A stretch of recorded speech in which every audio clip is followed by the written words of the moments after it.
So mga idol, pandaro na nato ni yung motor ni ano mga idol, yung kasama natin sa trabaho mga idol, yung nabisiros yung mga idol. Tagal-tagal na mga idol, hindi naman nakapagandar, mga 2 linggo na.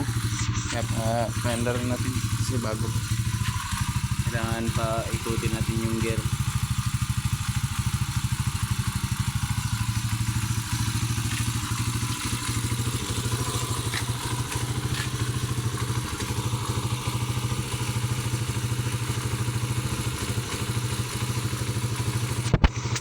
Kaya na mga idol, andar na.